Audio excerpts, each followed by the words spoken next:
السلام علیکم ناظرین کرام۔ کارا تگین ایک ایسا نام جو تاریخ کے اوراق میں خوف، بہادری، غیرت اور ایمان کے انمٹ نقوش کے ساتھ درج ہے۔ یہ وہ شخصیت تھی جس کے متعلق مورخین نے بے شمار حیرت انگیز واقعات اور انکشافات بیان کیے ہیں۔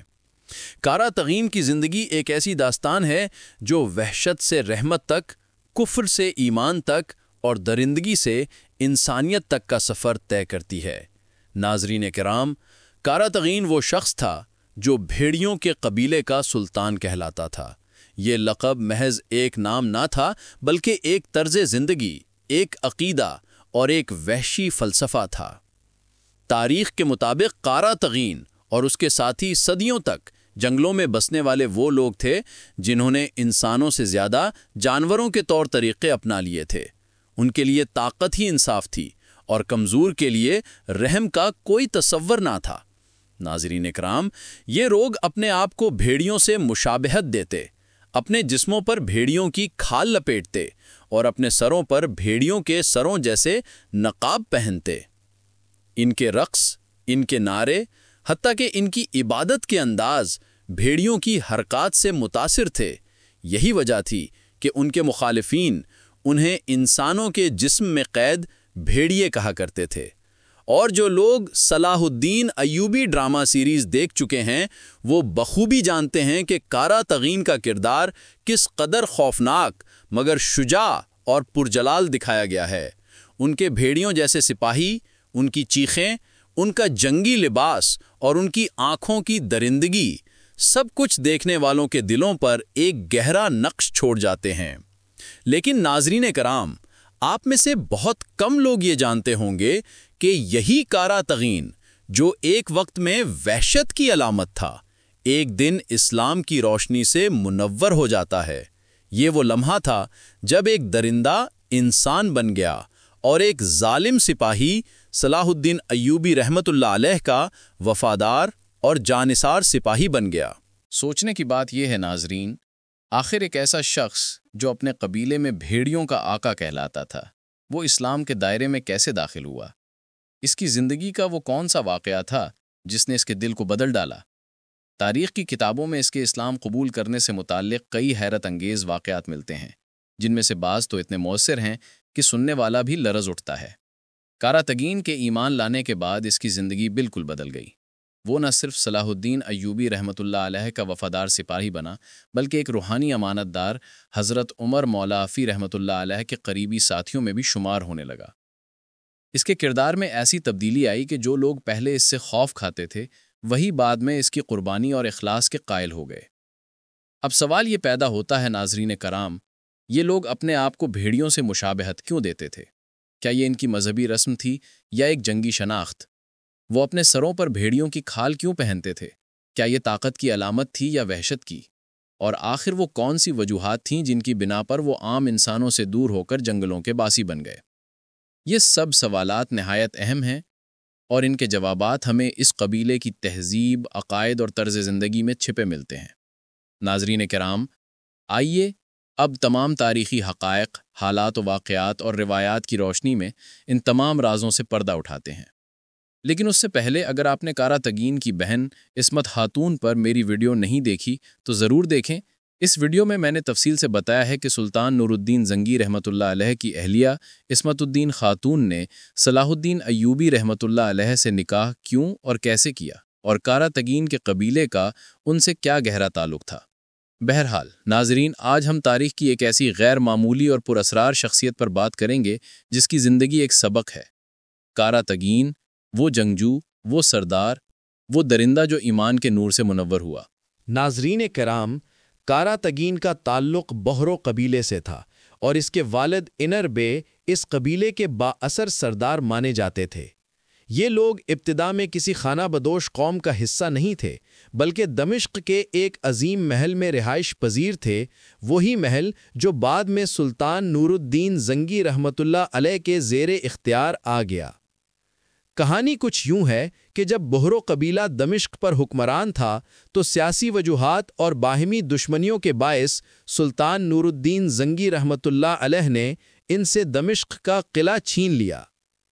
کارا تگین کے والد انر بے اپنی قوم کو لے کر شہر چھوڑنے پر مجبور ہو گئے اور وہ پہاڑوں اور جنگلوں میں پناہ گزین بن گئے۔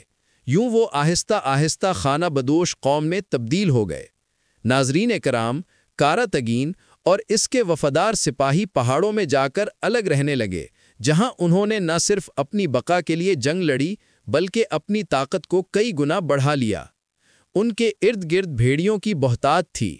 شروع میں وہ ان درندوں سے خوف کھاتے تھے، مگر وقت گزرنے کے ساتھ ساتھ انہوں نے ان کے ساتھ رہنا سیکھ لیا، یہاں تک کہ کچھ بھیڑیے ان کے دوست بن گئے اور وہی دوست بعد میں ان کے محافظ بھی بن گئے۔ جب کوئی جنگلی درندہ ان پر حملہ کرتا تو ان کے پالے ہوئے بھیڑیے فوراً دفاع کرتے۔ یوں وہ جنگلوں کے عفریتوں کے بیچ بھی ایک الگ دنیا بسا کر محفوظ زندگی گزارنے لگے۔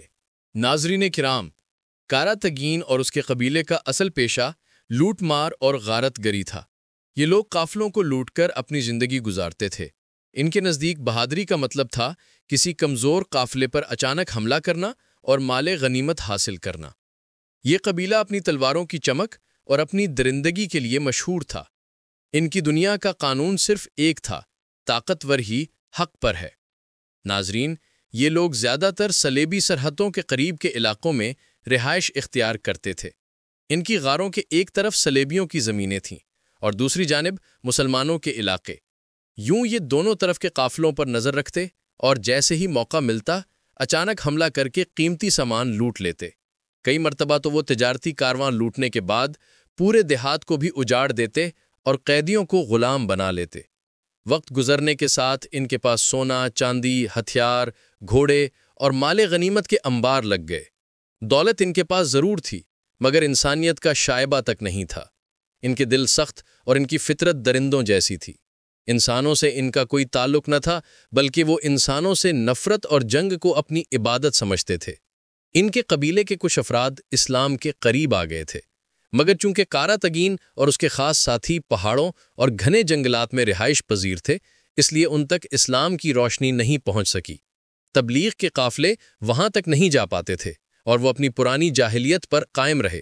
ناظرین کرام، کارا تگین کا مذہب وہی تھا جو ترک اقوام کا قدیم عقیدہ تھا، یعنی وہی عقیدہ جو ہم نے داستان ڈرامہ سیریز میں دیکھا، جہاں الپاغو خان، باتو خان اور ان جیسے کردار گوک تنگری یعنی آسمانی خدا کی پرستش کرتے دکھائے گئے۔ یہ عقیدہ بظاہر بہادری اور آسمانی طاقت کا فلسفہ رکھتا تھا، مگر حقیقت میں شرک، بت پرستی اور وہم و گمان پر مبنی نظام تھا۔ یہ لوگ مٹی کے اور لکڑی کے بت تراشتے، ان کے سامنے قربانیاں پیش کرتے اور مرنے والوں کی قبروں پر ان کے چہروں کے مجسمے نصب کرتے۔ ان کے نزدیک روح مرنے کے بعد بھی جسم کے قریب رہتی تھی، اسی لیے وہ قبروں پر چراغ جلاتے اور گوشت رکھ دیتے۔ یہ تمام رسمیں ان کے قبیلے کی پہچان بن گئی تھیں۔ نبی کریم صلی اللہ علیہ وسلم اور اسلام کی تعلیمات سے وہ ناواقف تھے اور کبھی کسی نے انہیں حق کی دعوت نہیں دی تھی۔ ان کے دل اندھیروں میں ڈوبے ہوئے تھے۔ ناظرین کرام، پھر ایک دن وقت نے کروٹ لی۔ کارا تگین کے والد انر بے کا انتقال ہو گیا۔ قبیلے کے لوگ جمع ہوئے اور انہوں نے اپنی قدیم رسوم کے مطابق اس کی تدفین اور پوجا کے مراسم ادا کیے۔ یہ منظر بالکل ویسا تھا جیسا کہ صلاح الدین ایوبی ڈرامہ سیریز میں دکھایا گیا، جہاں کارا تگین اپنے باپ کی قبر پر کھڑا ہوا اور بت پرستی کی رسمیں ادا کرتا نظر آیا۔ اسی وقت تقدیر نے اس کی زندگی کا رخ موڑ دیا۔ والد کی موت کے بعد کارا تگین اپنے چند وفادار سپاہیوں کے ساتھ دمشق کے قریب کے علاقوں میں جا پہنچا۔ یہ وہ وقت تھا جب وہ نادانستہ طور پر سلطان نور الدین زنگی کی سلطنت کی حدود میں داخل ہوا۔ ناظرین کرام، یہی وہ لمحہ تھا جہاں اس کی زندگی بدلنے لگی۔ کارا تگین کی بہادری اور جنگی مہارت کی شہرت پہلے ہی پھیل چکی تھی۔ اسی دوران اس کی ملاقات سلطان صلاح الدین ایوبی سے ہوئی۔ شروع میں وہ ایک اجنبی سپاہی کے طور پر آیا، مگر ایوبی کی فراست نے فوراً پہچان لیا کہ یہ عام شخص نہیں، ایک غیر معمولی جنگجو ہے۔ کارا تگین کئی لڑائیوں میں مسلمانوں کے ساتھ شریک ہوا اور اس نے اپنی آنکھوں سے دیکھا کہ مسلمانی لشکر جنگ میں صرف طاقت پر نہیں بلکہ ایمان، عدل اور اخلاق پر بھروسہ کرتے ہیں۔ یہ منظر اس کے لیے نیا اور حیران کن تھا۔ اسی دوران حضرت عمر مولا افی نے، جو ایک نہایت روحانی اور صاحب بصیرت بزرگ تھے، کارا تگین کے قریب آئے۔ انہوں نے نرم لہجے اور حکمت سے اس کے دل تک پہنچنے کی کوشش کی۔ شروع میں کاراتگین نے ان کی باتوں کو مذاق سمجھا۔ وہ کہتا، میں بھلا تمہارے خدا کو کیوں مانوں؟ میرے ساتھ تو آسمان کا بھیڑیا ہے جو کبھی مجھے اکیلا نہیں چھوڑتا۔ ناظرین کرام، کاراتگین کی یہ داستان ہمیں ایک بہت بڑا سبق دیتی ہے کہ جب دل میں سچائی کی روشنی پیدا ہو جائے تو سب سے سخت اور وحشی دل بھی ایمان سے نرم ہو جاتا ہے۔ ایک وقت کا درندہ جب اسلام کی آغوش میں آیا تو دنیا نے دیکھا کہ وہی شخص نیکی، بہادری اور ایمان کی علامت بن گیا۔ یہی ہے اسلام کا معجزہ جو اندھیروں میں بھی روشنی پیدا کر دیتا ہے اور گمراہ دلوں کو بھی ہدایت کی راہ دکھا دیتا ہے۔ ناظرین کرام، امید ہے آپ کو آج کی ویڈیو پسند آئی ہوگی۔ اگر آپ کو کاراتگین کی یہ تاریخی داستان اچھی لگی ہو تو ویڈیو کو لائک ضرور کریں، اپنے خیالات کامنٹ میں لکھیں اور چینل کرولش اپڈیٹس کو سبسکرائب کر کے بیل آئیکن ضرور دبائیں تاکہ ہماری نئی ویڈیوز آپ تک فوراً پہنچ سکیں۔ اللہ حافظ و ناصر۔ آمین۔